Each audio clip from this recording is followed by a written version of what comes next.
शिर्डीमध्ये महायुतीचे उमेदवार सदाशिव लोखंडे आणि मवियाचे उमेदवार भाऊसाहेब वागचौरे यांनी मतदानाचा हक्क बजावलाय।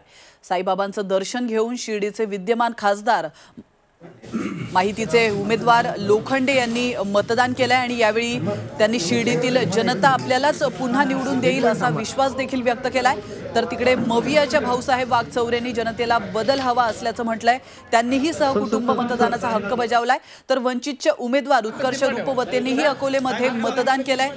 शिर्डीत रूपवतेंनीही निवडणूक रिंगणामध्ये असल्यामुळे रंगत आली आहे।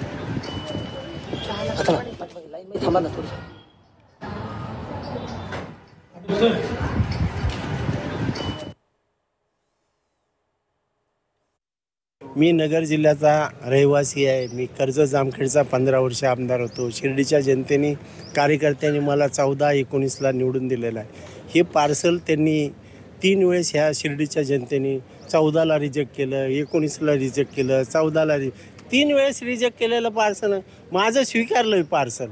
आणि खुडूक झालेली कोंबडी आहे ती। आता खुडूक झालेल्या कोंबडीला काय करतात माणसं? शेवटी आहे ना रिजेक्टमध्ये ते अंडे देत नाही, उपयोग नाही। सभेतून उठून जायचे लोकांनी ठरवलं आणि दाखवलं। महायुतीच्या उमेदवारांनी तुमच्यावर आरोप केलेत की महाविकास आघाडीच्या उमेदवाराला जनतेने 2 वेळा नाकारलं आहे। खुडूक कोंबडी काय करणार असा आरोप त्यांनी केला। यांना आता जनता एक अंड्यावरची कोंबडी हे कशी असते ती मला माहीत आहे आणि लोक पसंत करतात अंड्यावरची कोंबडी। आणि त्यामुळं त्यांना माहिती आहे यांचा विचार तेवढा दारू, बाटली आणि कोंबडी ह्याच विचारामध्ये जे असलेले माणसं दुसरं काय बोलणार।